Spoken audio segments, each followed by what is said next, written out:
understand what I'm about to tell you, you need to do something first. You need to believe in the impossible. Can you do that? What do you desire that you can't have? When I eat a brain, I get visions. Don't ever come back to Gotham. You have failed this city. Jesus, what kind of a preacher are you? There's about a dozen ways that I could stop you right now. But I don't think I have to. In the future, my friends may not be heroes, but if we succeed, they will be remembered as legends. Welcome to the DC TV Report for the week ending Saturday, September 23rd, 2017. I'm Edward O'Hare, nickname to be determined. And I'm Sarah Netzley, academic by day, freelance writer by night. We are here to bring you recaps, news, and commentary for all the live-action television shows based on DC Comics.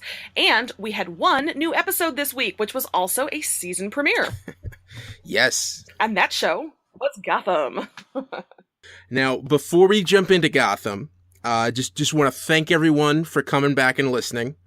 This is our first real week of solid recaps. And we got a light week this week with one episode, but it's going to get a lot heavier going forward. But we had some homework over the past week. Sarah, you want to talk about that? Absolutely. Was this my homework of finishing watching Gotham? How many episodes did you watch from when we decided to do this show until that premiere? Maybe 30? And we're talking, what was that, a week and a half? Yeah. Maybe 2 weeks, which makes me sound like I have no life, which, fair. But I had cut out around season 1. I don't know, Fish Mooney got her new eye, and that's about when I bailed, I think, on Gotham.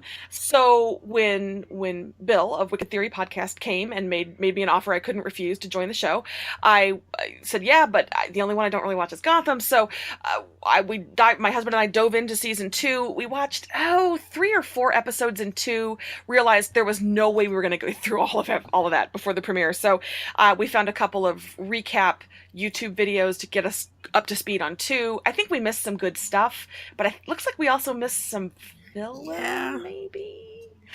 It's a 22 episode season. It happens. Any network show, I think, that is that long is going to have episodes that are a little laggier or less crucial. But dove in feet first on season 3, watched it all the way through, thoroughly enjoyed it. So, if this show does nothing else for any other human on Earth, and I hope it does do things for humans on Earth, but it got me into Gotham, which about midway through season 3, I turned to Jason, my husband, and said, this is genuinely a good show. I'm genuinely enjoying this. So thank you, Ed. Thank you, Bill, for making me do this homework. And I would say you picked that up at the right time, because that's when the show finally got its legs. Mm-hmm. Some shows are like Star Trek: The Next Generation, Star Trek: Deep Space Nine was both like that, where the first 2 seasons were kind of rough, and then the 3rd season it just hit its stride. It's like, there's a show. So Star Trek: Next Generation, you can always tell, does Riker have a beard? And if not, tread carefully. Mm-hmm. And I don't know what the sartorial or the facial hair equivalent of that is for Gotham. But yeah. I mean, I don't know. What was? I don't know. Bruce never grew a peach fuzz, so you can't. Well, season 4 is just getting started, so. Yep. But all right. So I guess you want to just jump right. Let's just jump right into the recap. Absolutely. I guess to start, did you like it? Were you satisfied? Was it a good way to kick off the season and bring us back into the fold after a summer off? Yeah. So I can't believe the show's in season 4. It feels like it just started, but each season is, it keeps building and building. And they really went for broke this season with this episode, with this whole Penguins controlling the criminals by unionizing them. Never underestimate the powers of unions. Did you? Well, so I guess to get started, we can sort of talk about point by point, but I agree. It introduced a lot of threads that I'm really interested to follow and untangle and watch how they weave together. That's a tortured metaphor, and I'm sorry about that as the season goes on. Mm-hmm. But we open on a masked figure taking down a thug who has what is turns out to be a license of misconduct. Yes. Which, if you're me and you froze your DVR to take a look at it, you saw that it actually had checkboxes for what kind of misconduct you're permitted to do. Did you see this? Yes, I did. You could robbery, arson, theft. I mean, it was pretty specific. I was impressed at the attention to detail. And plus the little umbrella, because you got to have good branding. Penguin has good branding. Yeah. I mean, maybe that's just, being the son of a lawyer. That's one of those things that just comes up at me. Like, so, like, you actually have physical proof stating that your intention to commit crimes. I believe that's mens rea. Okay. And I know that from Legally Blonde. But yeah, mens rea, it means you had the state of mind in advance to commit a crime. So it does indicate, yeah, this was my plan all along. But as they point out later, the judges are all on board with this license of misconduct. Yeah. So it's not like the legal system's going to intervene, for heaven's sake. Yeah. And it's a new mayor in town. Do you miss Richard Kind? I always miss Richard Kind. Anytime he leaves literally any project, I miss Richard Kind. So yes, yeah, I like the weird energy he brings to any show. But yeah, there is a new mayor in town, and he seems excited to work with the Penguin. Well, actually, no, he isn't pleased to work with the Penguin, but he is excited that crime is down. I should say that. So. Yes. Yeah. And what'd you think of Bruce? He has really grown on me, and it helped that I think I watched season 3 in the span of just mere hours, basically over the last week. But the acting has gotten better. He has a little more gravitas. I liked what we're seeing here this season, that he's got the rudimentary hood and he's going to be taking down some bad guys. I also think it's interesting that they've got Ra's al Ghul sort of lurking in the shadows, and that will be an interesting foil. Did you expect them to introduce that character so early in the show? And I realized that was a season 3 thing, and it's fairly new to me, but not to our listeners who've been following. But when that happened, were you just like, oh, I didn't expect that so soon? That seemed like a season 8 thing. Yeah, I was a little surprised also because he's shown up on Arrow. And usually these shows try not to cross-pollinate as much. But also, the fact that he's being played by Alexander Siddig, Dr. Bashir of Star Trek Deep Space Nine, in case you keep track. And I thought he nailed it. I'm surprised that, that they show that he's still in Gotham right now. That he's like really. Yeah, I was surprised that he stuck around. You would think he would have more to do. Doesn't he have people to train and Lazarus Pits to tinker with, and innocent people to menace/mentor? He's the leader of the League of Assassins. He can do as he pleases. That's true. Nobody's going to be like, sir, you have a meeting at 6. You need to... Nope, sorry. What I do appreciate, unlike Arrow, they got all their actors lined up and they taught them how to say his damn name. It's Ra's al Ghul. Or Ra's al Ghul. Yeah. See, I don't know, but it's because I come from the Arrow background. Over there, they're just like Ra's al Ghul, Ra's al Ghul, Raj al Ghul. There is no agreement on Arrow. So I felt like Gotham did a better job with whatever dialect coach they have with here is how you say it. Yeah, it's funny. I think that was a lot. The confusion on Arrow was from Batman Begins when everyone said Ra's al Ghul. But if you actually talk to Denny O'Neil, the co-creator of Ra's al Ghul, he took the name, I forget which language it was, but the actual pronunciation in that language of that word was Raish. As because the Ra's al Ghul means head of the demon. Mm-hmm. And but that is actually the correct pronunciation. Yeah, and it is great that they actually got everyone together. I mean, I only think about 4 people said that name in season 3. But they all said it the same way. Yeah, and I appreciate. Oh, that's true. But I appreciated that, especially after the pronunciation fiasco on Arrow, where I remember joking that the real dude would never permit anybody to mispronounce his name like that. You would have an arrow in your gut or a sword lopping off, some important part of you if you disrespected his name. So anyway, this has been your Ra's al Ghul minute. Yeah, that's true. Yeah. Let's see. So I guess our action really kicks off after Bruce discovers the license of misconduct with a gang of thugs, which seems to be led by Steve Buscemi's low-rent cousin. Yes. Interrupt the worst dressed wedding I have ever seen. So they try to shake down this wedding. The badly dressed bridesmaids are horrified. The bride and groom are upset until my new favorite, Victor Zsasz. And I gotta say, that guy has grown on me. Yeah. What a great character evolution, and doing great things for like bald, no eyebrow awareness across the world. Yeah. Those dudes need respect, and he's bringing it for you. Victor's got your back. And bald, eyebrow missing dudes. And Victor Zsasz is a character from the comics. Like, if you ask anyone who's like a hardcore fan of the comics, they don't believe that Victor Zsasz can ever really be shown on screen, because like they touch on this a little bit in season 1. They've kind of haven't gone back to it, but his whole thing is every time he kills somebody, he like niches in a little mark on his body. And I guess it's because it's a prequel. He's just, they showed him once like cutting up his arm or something like that. But by the time he's grown up and, Batman's an adult, Zsasz just has tally marks carved into all over his body. Which thankfully they decided not to do. But it's funny thinking of what that character could become and then seeing him here. And they decided to take it in a very different direction. Where he's not just this random killing machine. He's very dangerous, but he's still a lot of fun.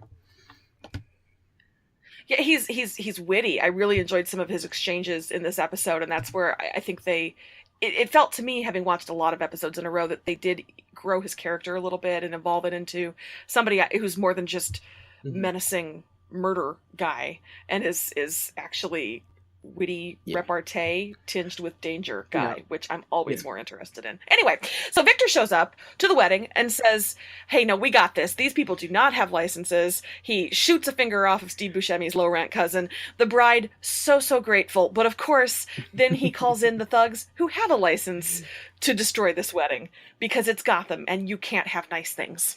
Yeah. I just realized that actually is Steve Buscemi's cousin. Oh my God, no, it's not. Is it? His name is Michael Buscemi, and he's been in a bunch of Steve Buscemi movies. All of his credits are like Interview, I Now Pronounce You Chuck and Larry. He's in Adam Sandler movies.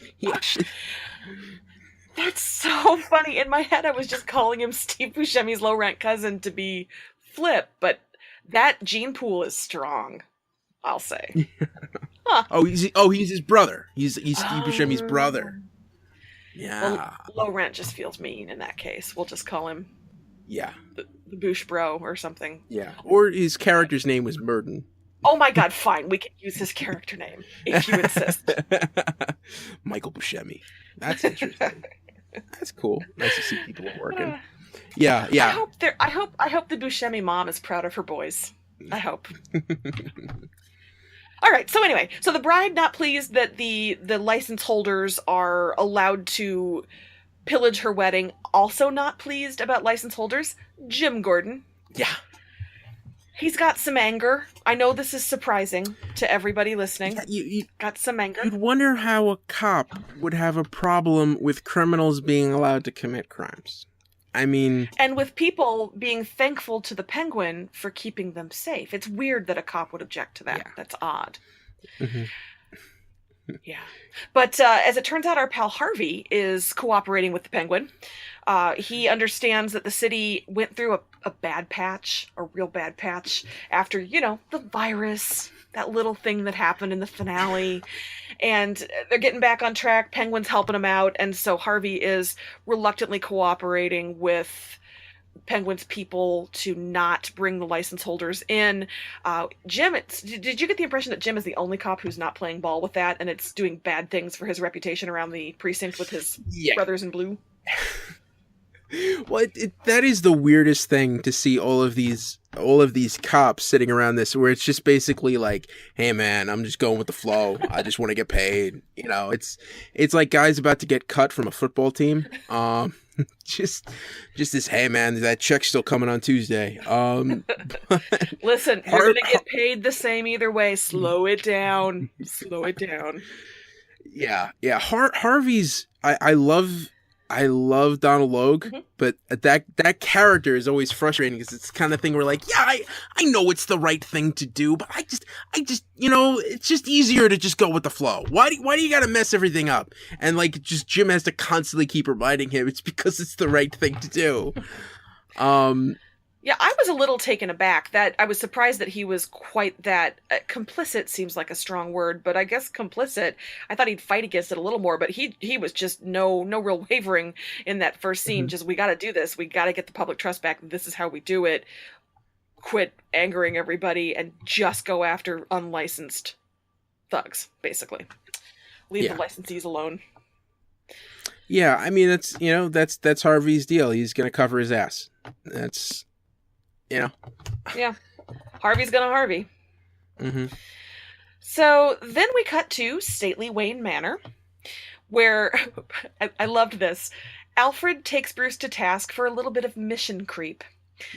And I gotta say, when you're talking to how old is Bruce supposed to be at this point? Is he 15, 16, 14? Yeah, he's like 14 or 15. He's 14, 15. Yeah, I would say like high school freshman. Somewhere around there. So when you talk to your high school freshman charge about mission creep, it's an interesting parenting style. But Bruce has put on the mask because he wants to be ready for Ra's al Ghul, and he wants to stay sharp, and he's going to do that with real world encounters with the criminal underbelly, of which Gotham has a seemingly endless supply. But he also feels responsible because it was his finger on the button that released that virus. He wants to help the city. He wants to make a difference. And Alfred's like, yo, you choose one. You can't do both. So quit trying to save everybody and just get yourself ready for what's to come. But I'm just pleased to see Alfred back up and around. Yeah. And it's funny how Alfred will point out that stuff, but you know what Bruce Wayne says. What Bruce says goes. And you know that's it's season premiere, so you know we've got to set up those things that are. You got to establish, sure. He's gonna be eating crow 3-4 episodes down the road. You know, maybe halfway through the season. You know, had I been Alfred, though, I would have really renegotiated my contract. Sir, you stabbed me. You killed me. I'm not dressing for work anymore in a 3-piece suit. I'm not wearing vests anymore. It's sweatpants. I'm wearing sweatpants. It might be sweatpants and flip-flops. No, you stabbed me. You have no say in this anymore. So Alfred really missed his opportunity, but that's okay. I think he should just walk with no shirt on, just to keep pointing to the scar. 100%. Yes. Oh, I'm sorry. Was my dinner delivered not to your satisfaction? Oh, see this scar? Yeah, that's why it was late. Bam. I don't think I'd last long in a serving position in Wayne Manor. I don't think. No. And then from there we move to the prison, where Murden met up with another creepy warden. I guess, you know. God, what is the hiring process like there? Oh my God, they only hire creeps. Yeah, guys who look like, you know, the models for funeral parlors. But and they pick up Jonathan Crane. Now, do you remember the Scarecrow episode from season 1? Because this is going back a bit. That went back, and I should have rewatched it. Vaguely, I do, but I think we all kind of, even if we don't remember the episode, know the character from the movies, and we kind of get the gist. But yeah, Dad did the bad thing, Kid kind of got sucked into it, that's pretty much it. And Kid's been punishing himself because he's under the influence of this toxin. And they decide, Murden decides that he wants to go up against Penguin and show him that he doesn't need a license to be a real outlaw. And he convinces the warden to let him take Jonathan Crane out of prison, and they're going to try to find that fear toxin. I will say Jonathan Crane has been spending his time in lockup working on his art, which is really interesting in its use of negative space. I thought there was some real eye there, so it's a shame that that mission gets derailed by other stuff. Also, I do love, and I tweeted this, that the Arkham uniform supplier has switched from insane circus stripes to, like, really depressing picnic table checkered fabric for the uniforms. It went from crazy person circus to real sad picnic in there with the uniforms. And I don't know if anybody else on Earth noticed that, but yeah, not stripes, checks this season. So thank you for keeping it interesting. Yeah. Gotham wardrobe. There you go. Yeah, I appreciate that. Yeah. Arkham Asylum, not the exterior, I'm sure it's not the interior, but the exterior of Arkham Asylum is actually about 4 blocks away from my house. Shut your mouth. Are you serious? No, it's Bailey Seton Hospital in Staten Island. Oh my god. Is it haunted? Is it straight up haunted for real? There's a different abandoned hospital on Staten Island that people you hear more haunting stories about. I haven't heard that much. Oh yeah, if a hospital's abandoned, it's haunted. There's no doubt in my mind. But every once in a while, there are like certain empty lots over by the home ports where I've found different vehicles from Gotham, and I've taken some pictures. I think I've given some of those to Gotham Lights. I don't know if they ever posted them. That's fantastic. Huh. Yeah. Right. But it's just funny you mentioned Arkham. That's right in my backyard. So what do you think of Murden's plan for Jonathan? And the way do you really think that's the best way to be treating someone who's supposed to be helping you?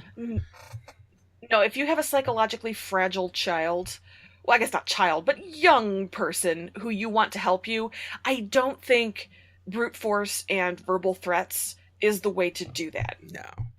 That's just me, though. I read How to Win Friends and Influence People, and that would probably lead you in the other direction. So, yeah. I assume you agree with me, or did you think, he needs some roughing up? Sometimes you just got to get results. I need it now. Well, and to be fair, they get results because the Buscemi gang, Grady, that was his name, right? Yeah, well, yeah. Grady was his sidekick. Use the fear juice to rob a bank, and I tell you, that is all in every incarnation is upsetting. The fear juice in the movies, the fear juice on this show, it's always it leads to visuals and unpleasantness. And I think I don't know how long this storyline is going to linger. I'm guessing a little while. I'm all about it because it's just so horrifying. Every time they cut to any nightmare version of anybody. Yeah. So it works though. They're able to, rob the bank, and Jim Gordon, of course, is on the scene and realizes, thankfully, they didn't make Jim a dummy. And he very quickly said, okay, well, Crane Sr. is dead, but the son is still alive. We need to act on this. So he recognizes what they're working with and who they need to be looking for. I was really pleased that wasn't a last hour reveal and that Jim actually is a good cop. Yeah. Thank you for giving us competence. Huzzah. Yeah. He's a smart cookie. Yeah. He's got to compete with Batman later on. But also the fact that they didn't have a license means they're fair game, which means Jim is chilling. And so, of course, he's excited because he can actually go after them. So, something to do. Yeah. And they actually do track down Murden. And track him to his hotel room. He had an apartment. Murden and Grady actually get the jump on Bruce and Harvey. Oh, they can't be super cops all the time. I mean, this is true. Well, what did you think of Murden's speech about how I'm an outlaw, I'm not a criminal? I gotta stop listening. That was a lot of soliloquizing. I get it. Delusions of grandeur, blah blah. Yeah. Yeah. To me, he felt like kind of a little fish, and I was a little more interested, not to use the word fish. I realize in Gotham that's a fraught thing to do. But I was kind of more interested in the other avenues it was going to lead to, honestly. But I guess I should have respected the Buscemi bro a little more. Yeah. I don't know. I thought it was overridden too. I think just a little. It's like, okay, we get it. If you could legitimately end it with maniacal laugh here, you probably have overwritten it. And I know it's a tough balance to strike with Gotham because you do have so much camp and so much over the top, but you also have genuine menace and really funny, clever writing. So they usually have, I think, have a slightly lighter hand than that. But, last season, the finale, I thought Lee's goodbye letter was a little over the top on the nose. So yeah, occasionally you'll have that, but the good way outweighs the bad. So. Yeah. Mm-hmm. And speaking of, we next cut to Selena. Yeah. In sensible footwear, taking out a whole alley full of thugs. What did you feel like when she pulled out that whip? Happy in my heart. Mm-hmm. I was very pleased. I like that, she pulled out the whip. She's competent with it. She knew how to lure them in. She knew how to take care of herself. But you also see that she still needs a little bit of mentoring because you have Tabitha pop up to chide her, make sure they're actually down. Don't turn your back on them. So you can see that she still has a little of that needing some guidance in the how to turn into a complex, layered antagonist that we're going to want to root for, which she will. And I also like that she was doing it in order to get back to the place that they're living and order pizza. I get you, girl. That's a motivating force for a lot of us. So I'll take out this alley full of tough guys and we will get pepperoni pizza. Yeah. Tabitha she seems like a strange person to make a home. I don't know. That may be like the only food they get all week. Yeah, she doesn't strike me as a maternal, I'm going to bake you something from scratch type. Mm-hmm. She also doesn't strike me as somebody who's probably going to be too concerned about paying the heating bill, but she will probably teach you how to use a whip and how to take out 6 guys who have you surrounded and do it with a lot of style. So she's a good mentor in some ways, maybe not others. Yep.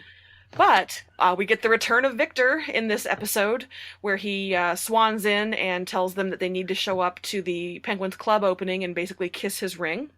And then this is my favorite Victor part, says, hey, you want to share some of that pizza? And Selena just wordlessly shuts the lid. So that was a lot of fun. Yeah. What do you think I don't feel like Tabitha has a lot to do now. I am disappointed that of the 2 women who made it out of the season 3 finale, it was Tabitha and not Babs, because I so enjoyed Babs. It gives you a slightly different key to play in, because Babs was in a certain key and Tabitha's in a different key. Yeah. And so I see that that's a different kind of mentorship for Selena.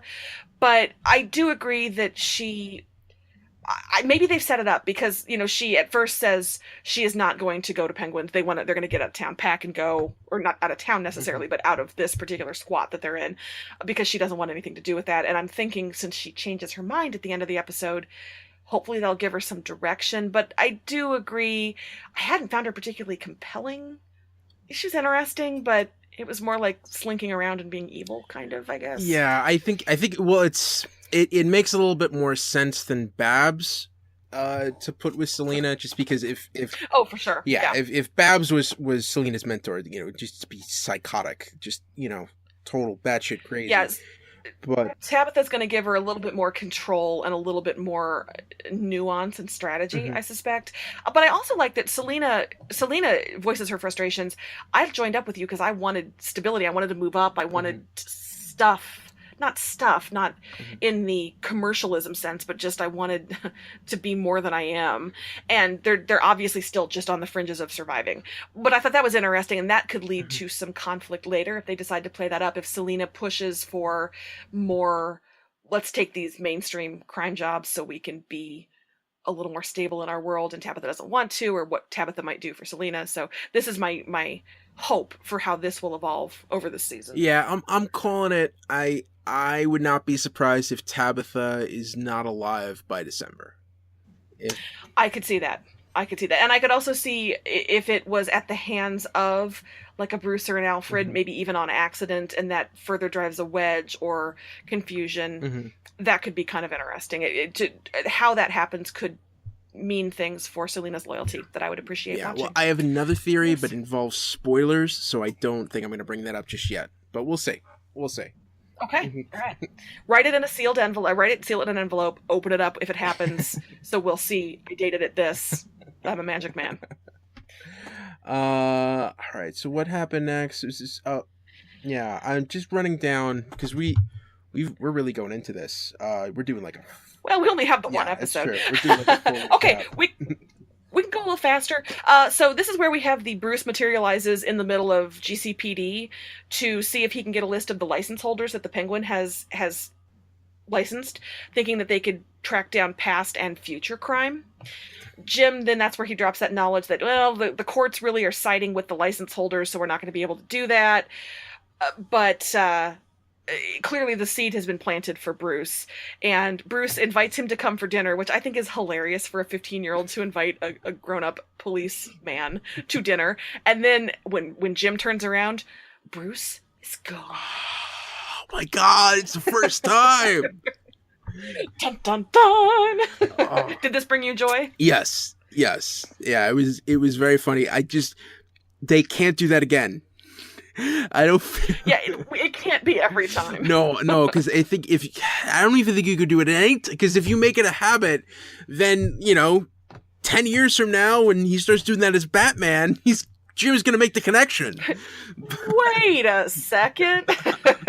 But it was fun to see that happen once. Well, and it was a nice little nod to his skills increasing. He's been prowling about on his own, so here we see that he can come and go silently. Okay, then we get to the Penguin doing interviews in advance of that club opening. That's where we get the name of the episode that, like Pax Romana, when Augustus Caesar had a great era of peace, and attributed to himself, he's hoping this is going to be the Pax Penguina. My favorite part of this, as always, is the gaggle of reporters, because they're styled so amazingly over the top. It almost feels like Frank Miller's reporters from The Dark Knight that he wrote, and that's, to my mind, in my heart, that's what they're calling back to there with the weird reporter hairdos as the reporters and that amazing comic series. Anyway, he unveils Ed on Ice, Edward Nygma, as the centerpiece, and he boldly lies and says it's because he had a brain disease, begged to be frozen, and then put on display in his club, which is so blatantly, hilariously false. I love the Penguin. Well, he probably had a brain disease. Yeah, that's true. True. I mean, he only partially lied there. That's true. But as for the please freeze me and please put me in the middle of your club where drunken idiots can lick my ice cube and get their tongue stuck, probably not high up on his list, but whatever. Now, how cold do you think it has to be in the Iceberg Lounge? Okay, so this is another one of my thoughts, which is you've got to keep it pretty cold or else have some kind of really intensely cooling units in one location that would cost a little bit of money. So I think it's probably always going to be a little bit cold in there. They're going to have to spend a lot of, scratch to keep that place, and especially that particular part of it, regulated. And yet they can't spring for a bouncer to check IDs to keep billionaire teenage playboys out of the club, because Bruce just strolls up on opening night like, hey, I'm here. It's okay that a 14-year-old's chilling, right? Oh, yeah. So spend a little money on bouncers, Penguin. Spend a little money on bouncers. Nope. Anyway, so Bruce at opening night takes this as a chance to confront the Penguin and say, tell me more about this crime list. And the Penguin's like, hey, nice try. I'm not going to implicate myself. I know nothing about it. My henchman, Mr. Penn, has all the details. And then we see another plan chunk into place for Bruce. Mr. Penn has the details. And that was a nice also reminder that it's been 3 years since Bruce's parents died. They dropped that in. And I thought that was kind of nice because you've got this premiere and you kind of forget how time passes. But really, it was only 3 years ago. That's not long for that kind of trauma. But all thoughts of that fly out of his head when he sees Selena in a fancy dress. Yeah. Ooh. She's there without Tabitha, who in the end does show up. They both kiss the Penguin ring. Not literally, thank goodness. It's clear that she didn't want Selena to be there alone. Victor's kind of happy to see her, and I had a little moment of, I could ship that. And then we have the Buscemi crew. I'm sorry, I'm just going to stick with that. Sliding into the club to try to cause some mayhem. Yeah, and Penguin actually corners them in the kitchen before they're able to pull anything off, because they followed Jim's ruse, and and he catches them and lays them out for everyone, about to say, I'm going to make an example of them, and then Bruce steps in and actually confronts Penguin and says, "Please don't kill them." And it's at the urging of Alfred, who says, you know, there's a time for masks and there's a time for being Bruce Wayne. And this was a Bruce Wayne time. And I love that might be a lesson he needs to learn also, is when is you the right choice and when is force, cunning, and gadgets the right choice. Hey, Ben Affleck still hasn't learned that. Oh, you bring him Sorry. up. I'm sorry. It's okay. We'll regroup. It seemed very relevant. Yeah, but it's interesting to see, like, Bruce is actually making himself very comfortable. You know, he's able to get in with Penguin very easily, and he knows how to get on his good side and to earn his trust. I found that very cool. Yeah, like I said, the Bruce character has really grown on me. I like that he's just old enough to be exercising that economic and political power that he has and is going to continue to accumulate. And it's fun to watch him use that authority even when he is a little on the young side and the green side, and watch as he grows into that. And speaking of, then we get the Selena Bruce conversation on the building ledge. Apparently a prerequisite to be a superhero / supervillain is ability to avoid your fear of heights and just defy gravity. But Selena's dancing about on the edge of a ledge in much less sensible shoes this time, and they finally have a talk. He apologizes for questioning her motives for being at the hospital in season 3 there at the end. He gets a little judgy about her mentor choice in Tabitha, but then he pulls it back and says, you know, that's a pretty dress. At which point Alfred comes in and basically is like, God, make out in a car like normal teenagers, you weirdos, and pulls him back inside. So I really enjoyed that. What a great relationship. That the push-pull and the tension there. And I feel a little weird being as invested as I am because they're like 15 in the show, so I try not to dwell too much, but that was nicely done. I thought they said some things that they kind of needed to say to each other for that. Yeah.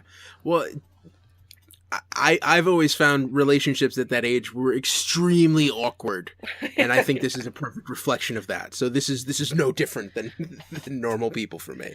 You know, just there's heights and, you know, kicking involved.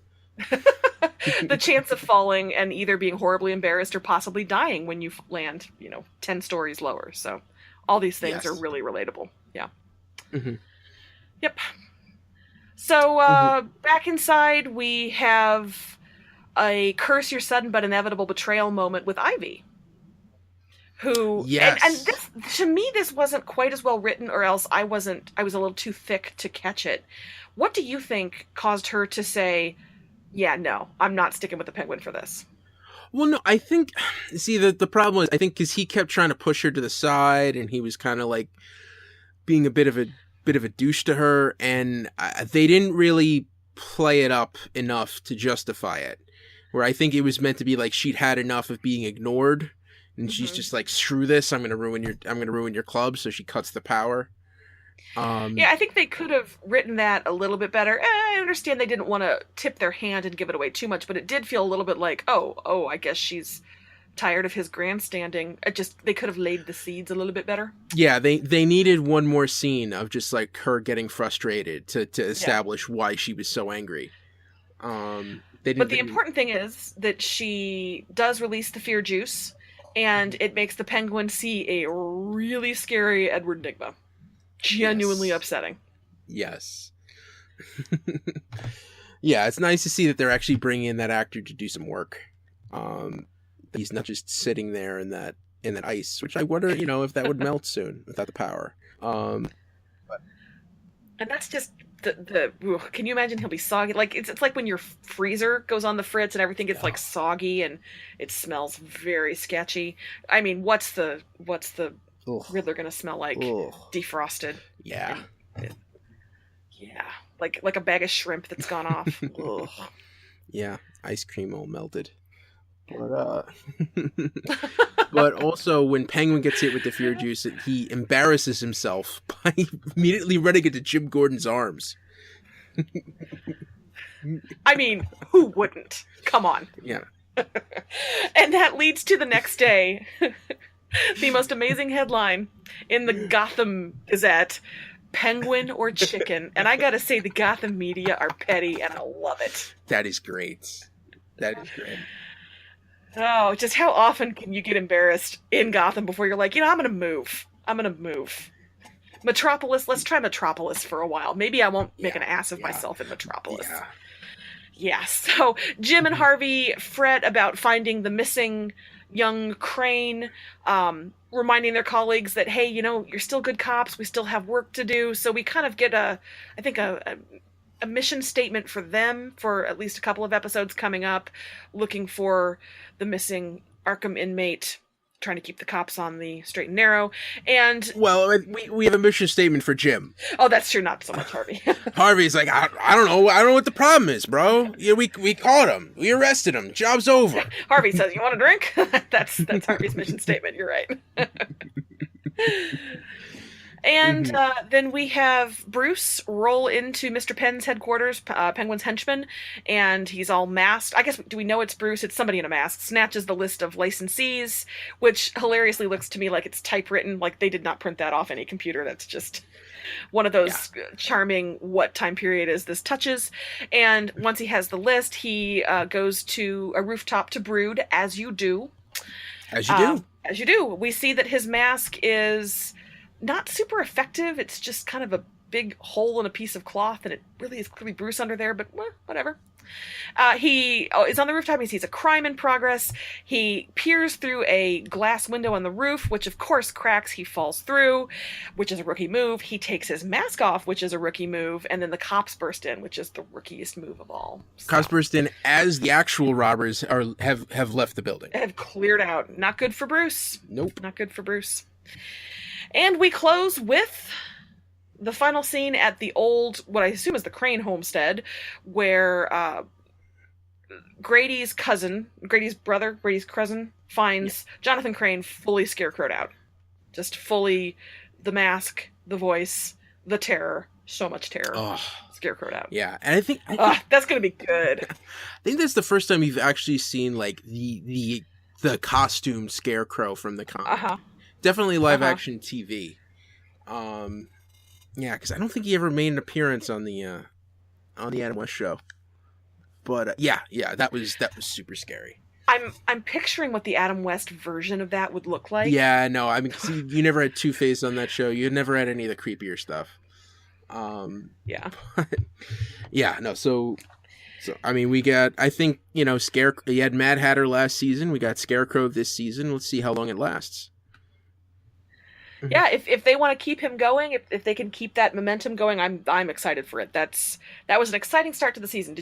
Are you pleased with the direction you think it's headed? Yes. Yeah. I mean, the whole license thing is kind of bugging me. Like, I just think it's weird. Like, I'm not sure if there's like some kind of weird meta political commentary about it, which there probably isn't.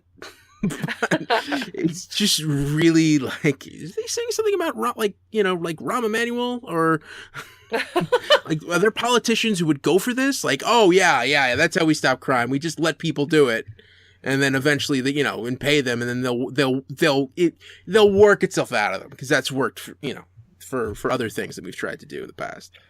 But but other than that, I think everyone's at the top of their game. Penguin is now at a low point, and we're going to see how he bounces off of that, but he still has, that iceberg lounge. I'm excited to see where this goes. Yeah, same.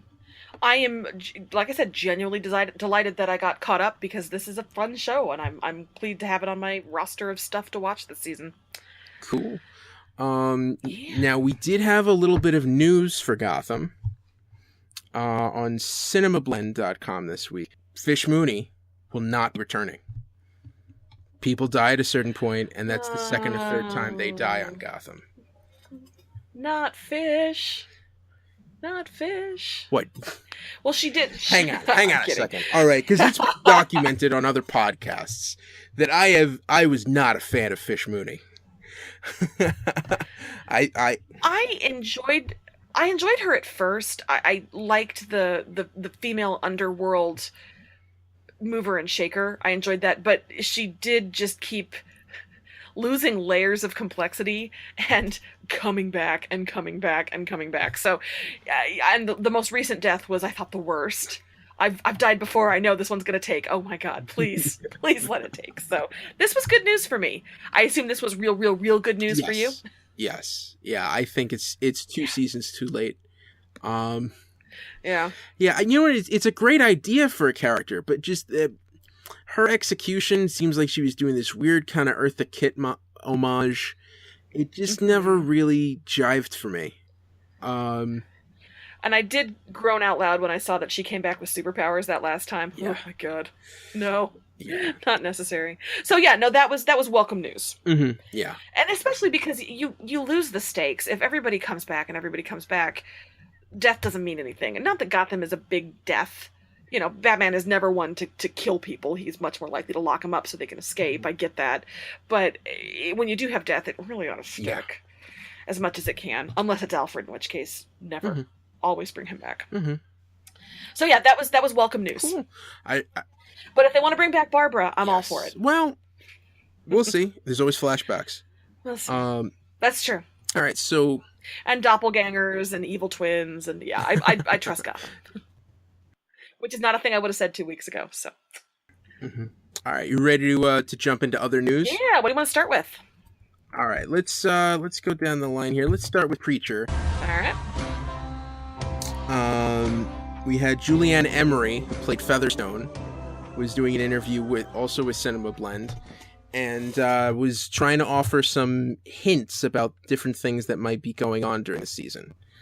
About where Grail, she's not sure how Grail fits in with Angelville.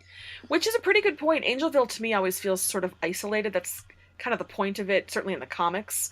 On the show, less so, since they seem to have opened it up as sort of a sideshow attraction for the public to come through, but it doesn't seem like the same place where the Grail could move into town and secretly surveil them. You're going to know that there's somebody out of place in Angelville, so that would be tough. It makes me wonder if the Grail will get their own separate story that will run parallel, but not intersect quite as much.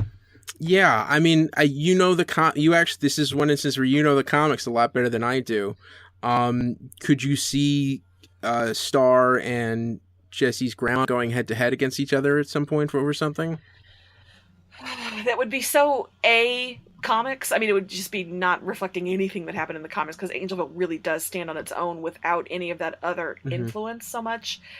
There's always a way, and I could see probably with some of the divine intervention stuff that the show has and that the comics have, that could happen, but it would be a strange fit for me, because for me, it's in the comics, it's really a control and power struggle between Jesse and then Grandma and the folks in the truck that we saw in the finale. And if you insert the Grail's resources into that, either for or against Jesse, that really would tip the scales, and he really is the one who ultimately needs to break free of his family's hold in the comics, and that would be a great story to pursue in the show. And because of that, they probably won't. So I don't know. It would be a tough sell, but I'm not a high-paid Hollywood writer, so maybe they'll come up with something fantastic. I hope they do. Yeah, maybe. I just hope they get a season 3. Yeah, maybe. I can see something basically where like just Star just wants him out of there, so he's doing everything he can just to tell Jesse to leave, and that's where the conflict comes from. Yeah, I could see that. All right. There are a lot of side missions that you could have the Grail do that would be interesting. I don't know how people would appreciate 2 really separate storylines, but Star is such a good character, and I really did like the Featherstone character as well, and Hoover, that I would enjoy their side hijinks. So maybe they've established strong enough, interesting enough characters that we could get away with a little bit less convergence of storylines for a little bit. We'll see. If and when we get a season 3. So on to Lucifer season 3. That the big thing this season is Lucifer struggling over whether or not he's actually going to tell Chloe the truth about him. Well, you have said in our maiden voyage, you said that secret keeping is not great fun for anybody in terms of Arrow, I believe it was. Do you like that she's in the dark, or would you like the show even more? Do you think if she it's weird, because I feel like he's told her the truth. That's my favorite part. He tells her the truth all the time. Well, I'm the devil, darling. He tells her all the time. I'd hate to lose that. Yeah, if she agreed, if she genuinely knows that he has powers, it really it would change the dynamic so much. That's one show where her being kept in the dark doesn't bother me nearly as much as literally almost any other show where characters are not looped in. So Lucifer is back on October 2nd, so that is going to be one of the earlier premieres, I believe. The CW shows are going to be the week after that. So that's gearing you up for some Lucifer fun. Yep. And speaking of CW shows, oh, look at that transition! Oh man, we're on fire. yeah. Oh yeah. So let's just do these. So there was a couple of big announcements that made. What I'm going about is GLSEN, which is a big LGBTQ organization. A lot of initials there. But honored DC Entertainment for their portrayals of gay and lesbian characters over the past year. Yes, yeah, absolutely.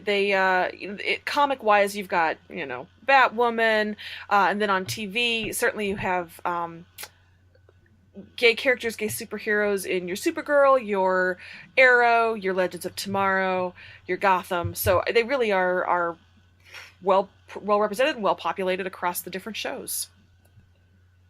Yeah, and I think that's really cool that they're getting recognition for that, and they do it in a pretty seamless way. Like there's no real question about it. No one's ever really singled out. It's just okay. I'm with this person. Yeah, there's not very special episodes for it necessarily. No, I mean a little bit with Alex on Supergirl because she kind of came out. Yeah, that's true. I guess so, but it wasn't in a everyone we have to rally and support our friend Alex. It was more I think personal discovery, the character journey that you would have gotten with a lot of other types of storylines as well. But I will defend the way that storyline was handled with my dying breath. That was really a well done arc, and it concerns me that Maggie Sawyer, the actress, is on the books for fewer episodes this coming season. So I don't know what they're going to do with that. I hope it doesn't cheapen that, because that was always really well handled. The Kara and why am I blanking on her name? Lena Luthor stuff is less well handled sometimes. That's kind of an interesting. There was an outcry I saw among some of the fandom because the Supercorp pairing of Kara and Lena has just blazing insane chemistry, just great. But the show has made it, I think, pretty clear that's not where they're headed, or at least that wasn't last season. And so there were some fans who were really frustrated that, we look at this pairing that would be so great and you're going to give them this award, but you're ignoring what we're talking about. So there's interesting tension in show creator intention and the way fans read it that I'll be curious if is addressed in the show this season at all. But I think that doesn't make this award any less deserved, because they do really good things with a lot of the other characters. So anyway, yeah, there you go. Yeah. Definitely. And EW.com broke a huge story regarding the crossover for the 4 CW shows for the season. So we got Flash, Arrow, Supergirl, and Legends all are going to come together for Crisis on Earth X. Do you assume this is some kind of stealthy iPhone 10 branding? We've got iPhone 10 with the X and Crisis on Earth X, and everybody's going to have their... I'm kidding. Let's hope they never do that. But yeah, I love the MacGuffin that gets everybody together is going to be a super wedding, and they're all in town. Yep. So yeah, Barry and Iris's wedding, and then villains from Earth X crash the festivities. How dare they? Now, Sarah, what do you know about Earth X? Very little. Educate me. Okay, so Earth X is mainly populated with heroes from in the 60s, 70s, and 80s. DC was buying up all of these companies from the Golden Age that had failed, and basically was absorbing all of their superheroes into their continuity. For example, my favorite superheroes, the Captain Marvel family, like Shazam, were originally at Fawcett Comics, and Earth X is mainly populated with characters from Quality Comics, yes, which featured Plastic Man, the Ray, who's going to be the main hero that we come in here, also Dollman, Shrinking Violet, and no, Shrinking Violet's a DC a Legion of Superheroes character, Human Bomb, Firebrands, but also mainly the Freedom Fighters were a bunch of characters from Quality that were put together that were led by Uncle Sam.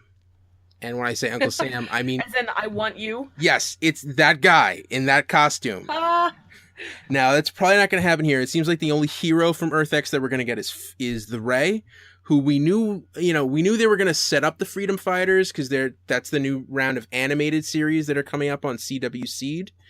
But they actually cast someone to play a live-action version. Yeah, this is Russell Tovey, who... Ed, remind me, you said you knew him from... Oh, I just saw in the article it says he was in Quantico. Quantico, that's what you had come up with. I know him as a kind of major guest star on a Doctor Who Christmas special, The Voyage of the Damned, was it? And also as the werewolf in the British version of Being Human.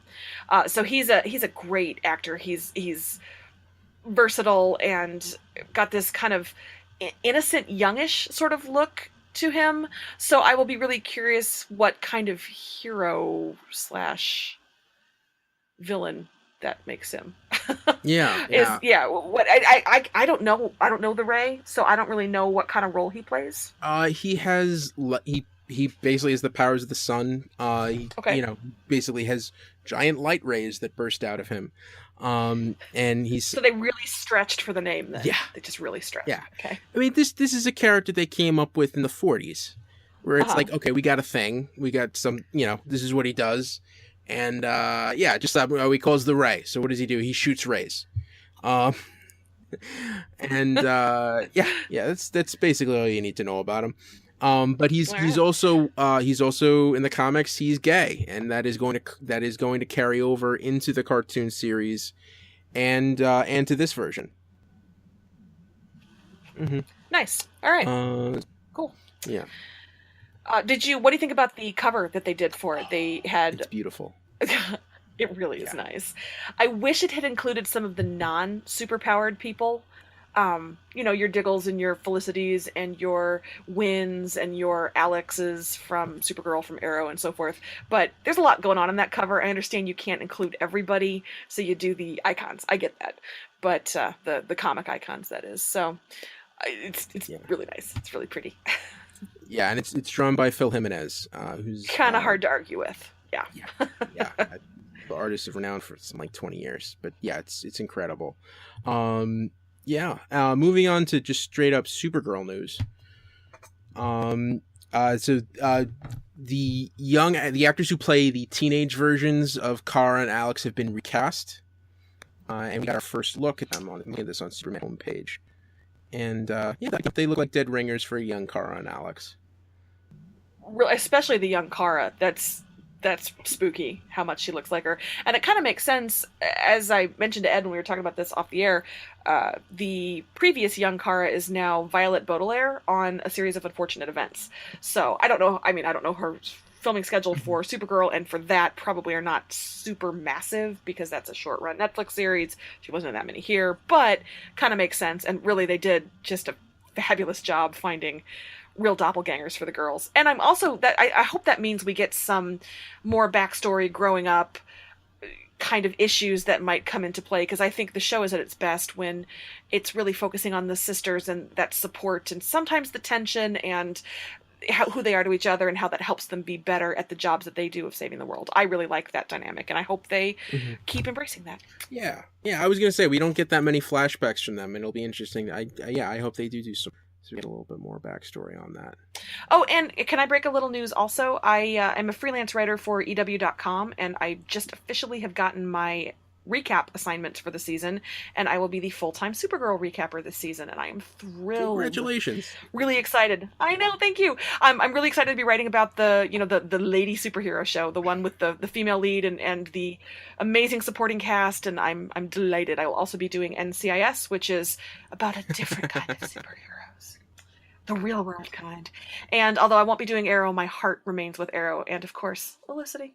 So I'll be watching and tweeting, but I will not be writing quite as much. So yeah, look for me on Supergirl and NCIS this fall on EW.com.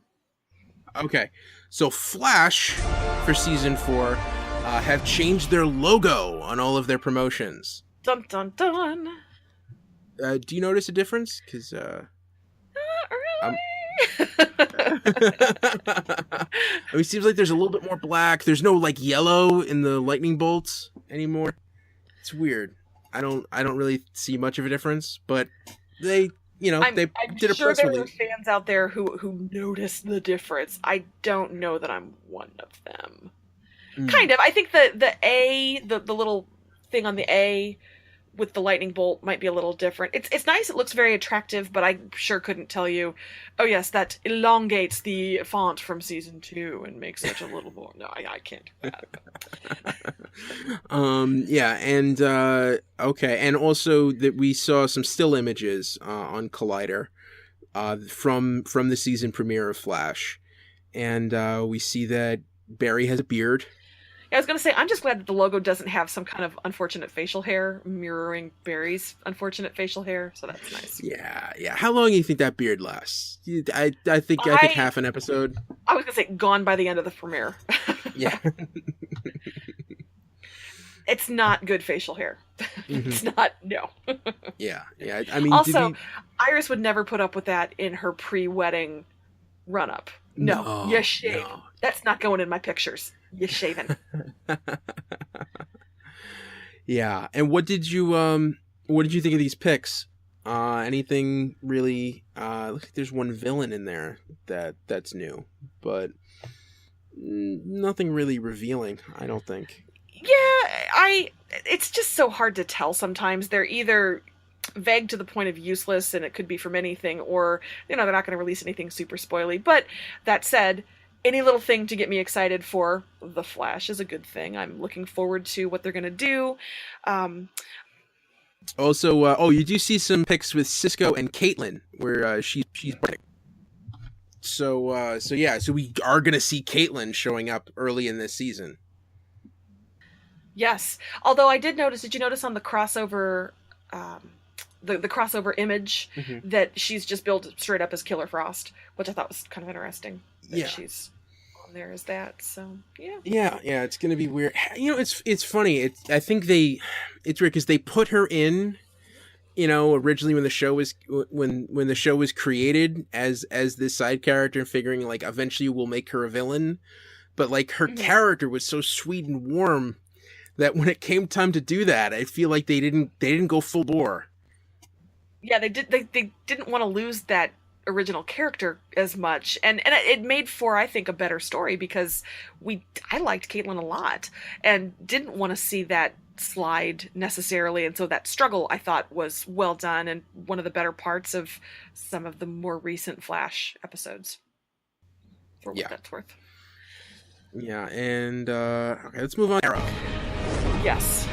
Okay, the most important thing for me in this TV Line article is that Stephen Amell has said Oliver smiles more in season 6. So, good job, Arrow. Thank you for giving us Smiley Oliver. Yes. Maybe he'll smile enough that he grows a beard. You're not going to let that beard thing go, are you? You want the pointy goatee. I want it. It's going to happen someday. I know it. Well, maybe does happiness stimulate hair follicles? Maybe that's gonna be what does the trick. I don't know. I just know his smile looks a lot more fun when he's wearing that goatee. Like, his smile is perfect in any incarnation. That's all I'm saying. Yeah. And also he was talking about the voiceover for this season. Evidently, he was asked at Heroes and Villains Fan Fest in New Jersey. How was I not there? I was gonna say, you were not in the front row. No, disappointed. I'm not mad. I'm disappointed. Yeah, no. We should have sent Uncle Jay on assignment. He would have gone. He goes to ChillerCon all the time. But no. For someone asked him if he would do the season 6 intro, and he said he can't because it would just be so many spoilers that he'd get in trouble. Which is interesting. I wonder what kind of stuff. I mean, you don't think of the voiceover as being particularly spoilery. It's more of a previously on. So what's it gonna say? Well, I mean, when you think of like the Flash voiceover for last season, it always started with, I went back in time and created the timeline Flashpoint, and then came back. So I feel like there's probably something equivalent to that, where it's like, I caused this explosion and all of these people died and some survived, and maybe by like revealing that, he'll let us know who makes it through. And this person survived and this person died and this person survived. Yeah, that's true. Yeah. All right. And then let's see, any other news? Oh, okay. So two shows on two shows yet to be. So another Titans music. Sorry, I'm holding for that music cue that I don't know if you listened to the last episode. But I didn't have any music for Titans or Krypton last week, so I just made my own. I'd like to stick with that even when they have official music, because I thought it was breathtaking. Oh, thank you. I worked real hard on that. You're a gifted composer. Bill was kind of upset, not gonna lie. He gave me that. Okay, Bill, you need to go with it. Sometimes we're gonna sing Titans, Titans, and that's what's He was smiling, but he gave me that look where he just like shuffles his nose and go, bro,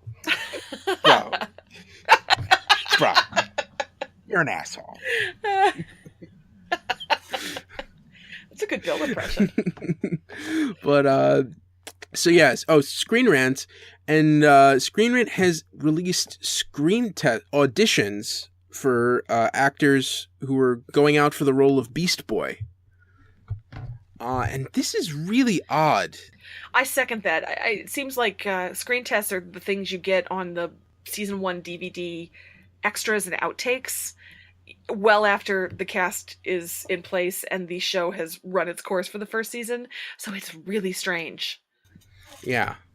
But if that's what it takes to whip up a public appetite for Titans, okay. Yeah, and the one thing that the people are thinking about this is all of the actors that they're auditioning are Asian, which I think works for Beast Boy. Yeah, that's a case where I'm pleased to see that, and I think, is it fair to say that's a character that isn't quite as well known in the public consciousness, so where your Miles Morales Spider-Man thing might have had more static to it because the public knows Spider-Man a little bit better than they know Beast Boy?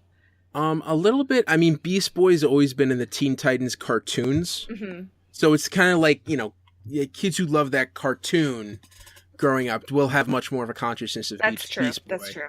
But he's definitely not on the level that Spider-Man is.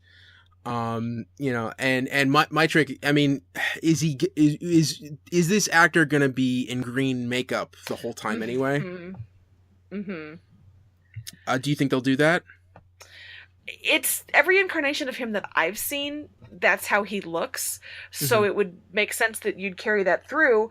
I guess it kind of depends on the money that they throw at it. It would be a lot cheaper to just have a human person on screen and only make him green in certain. I don't quite know how you draw that line, so I guess it depends on how good the effects are and how much money they have to throw at it. But I'd like to think he'd be green. I mean, that's Beast Boy, he's green. I mean, how much did it cost to make Brent Spiner's face gold all those years? How much did it cost to dip Lou Ferrigno in green body paint week after week? We can handle it. Definitely. And for this next story, and this is about another show that we haven't even talked about, that was just became official. Stara, lead us through this. Oh, I'm so excited. So we had first just the hint of a tease from Damon Lindelof posting a picture of legs on his Instagram account on a kind of a statue that says "In Gratitude," that is clearly the first Night Owl from The Watchmen issue 8. And it was teasing the writer's room for a HBO version of Watchmen, which, oh my God, yes. I'm quite excited about this. So shortly after he posted a Night Owl statue shot of the Writers Room on Instagram, HBO followed up with official confirmation that this is actually going to happen. There has been a pilot order. Although I don't recall that there's any really dates attached to it. There's no real news, but I will say Damon Lindelof, who you probably know, you out there, everyone, from Lost, and maybe have a little bit of a raised eyebrow approach to that because Lost maybe didn't nail the ending necessarily, but Damon Lindelof I thought had a fantastic second run with his show The Leftovers for HBO also, which if you haven't watched it was beautiful and it was such a good show. Funny, sad, thoughtful, stressful, just amazing. 3 perfect seasons of TV. 2.5 perfect seasons of TV. And the first half of the first season was not great. Anyway, so Damon Lindelof did great things on HBO, has a good working relationship with them, wants to adapt this ambitious, complicated comic series, and is going to be doing it on a network that I think appreciates him and understands his process, will work with him, will support him. So all of these things bode really well. What does make me a little nervous was I did read that it might not be a straight adaptation, but it might kind of be inspired by or set in the world of, or even worse, maybe like taking off from the newer comics that were published in the last couple of years that weren't great. Oh, before Watchmen? So, yeah, I don't know that, but it looks like it's not going to be the way the movie was, just kind of a shot-for-shot retelling, minus the... Can we spoil the end of Watchmen on here? Is that fair game? They tweaked the ending. They didn't do that thing in the ending, which I kind of wanted to see. So if Damon Lindelof wants to do that, please, Damie. Yeah. Follow through on that. Yeah, this is weird. I mean, Damon Lindelof is one of those guys who you really have to admire his ambition, even when he fails at times, like Prometheus. It's an interesting failure. Yes. Yeah, like he's reaching for something. There's something like, I think that's the thing. I mean, for him to take this on, see, like there's so much, because if you read that graphic novel, there's so much more to explore. And I thought the movie was actually very faithful. To its detriment in some ways, because it was, I don't know, there are some things that maybe would have worked better with live actors, but they stuck with the book, which I appreciated, and it was, like you say, it was faithful and nice to look at. The real question every Watchmen fan is going to have this show is, do they do the pirate stuff? I was going to say, I'd watch an entire season of just the pirate. Yeah. Just can you imagine you sit down for the season 3 premiere and you're all excited and you've not read the comic and you're like, I'm sorry, what am I watching? Even the people that read the comic, the first time you go through, you skip the pirate stuff. No one really gets that till like the 3rd time you read that book, and even then you're not sure. Wait, I was supposed to skip the pirate No.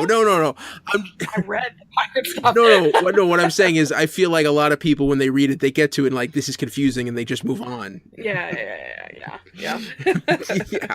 Yeah. You get, because Alan Moore, that guy's on a whole other level. But in so many ways, style-wise, art-wise, just interview-wise. And this is an ambitious project, and it's the kind of thing this is going to be something that is wholly lauded or completely lambasted, and I'm excited to see which. Well, and the nice thing is it's on HBO, which means they're not going to cancel it halfway through the way a network would. So you're going to get all of season 1, and sometimes HBO is one of those that will, when the pilot does pretty well, will say, okay, we're renewing this for season 2. So you have some room to play in that world, which will be great, I think, for the show. And I think people also give HBO, I shouldn't say that, people give HBO the benefit of the doubt, kind of, but they have had some pretty big failures too. But this could be just amazing. I hope. I really hope. I could also see the pirate thing be worked in the way Preacher did the Saint of Killers storyline, where, you drop him in to episodes a little bit here and there, and maybe you have one solid episode about it. But I could see the pirate pop up. Just give us the pirate. I think we should start fan casting the pirate immediately. I cannot remember if he had a name or if he was just pirate, but I think we can come up with some good choices for the pirate. I think we have our first fan challenge. There you go. Cast the pirate. So I think that brings us up for the news. One last bit of business that we wanted to do. Our final segment is Who Won the Week? So we finished the recaps. The only episode that aired was Gotham this week. But based on that episode, who do you think won that episode? Oh, man. I kind of want to say... Oh, is it cheesy to say Bruce? I kind of feel like Bruce won. He got the list. Well, no, he ended up in police custody probably. But still, up till that point, he was doing amazing, sweetie. Just really great. I'm going to say Bruce. You know, he made things happen. He used his burgeoning mask skills. He used his Wayne skills up until that unfortunate fall through the roof. I'm going to say Bruce won the week. How about you? So I'm going to go in a different direction. I'm going to say the Scarecrow won the week, but not Jonathan Crane, the actual Scarecrow that he was locked in that room with. Because I think that, you know, that's what struck the fear. And that was the one moment at the end of the episode when he finally put on that mask and you're like, oh, it's on. Tricky, Mr. O'Hare. I see I'm going to have to up my game for this. All right. It's on. To be fair, I didn't tell you we were going to do this segment until like just now. You didn't remind me of it, and so that was real off the cuff. Yeah, you mentioned it, and I'm like, oh, we should have something. Oh, that's right. Well, and then I think this will be more interesting in future weeks when we have, you know, half a dozen shows where we're going to be kind of culling the best of who won the. So. Yeah. All right. Yeah. Scarecrow versus Bruce. Yep, and so next week we have another episode of Gotham, standalone. But you know, we filled out a whole, you know, hour and 20 minutes. So yeah, we gotta go. I mean, when you have 6 shows, we're gonna have to work because I think we spent like 40 minutes on just that Gotham episode. Oh yeah, when we have 6 shows, we'll have to edit, selectively edit a little bit more. But it was nice to breathe a little bit. But next week, yeah, let's go really deep into Gotham again. We're gonna just really take it down. Cool. All right. Well, thank you for listening. So you could follow the show on Twitter at DCTV Report. You can follow me at Edward O'Hare TBD. And you can follow me at Sarah Netzley. That's SARANETZLEY. Okay, and you can also check out, this is a Wicked Theory Studios production. You can check out our other podcast, the Wicked Theory Podcast, and Preacher vs. Preacher. All 3 of these shows are available on iTunes, Stitcher, Google Play. Feel free to download us wherever good podcasts are given away for free. Visit us at wickedtheory.com. Shazam!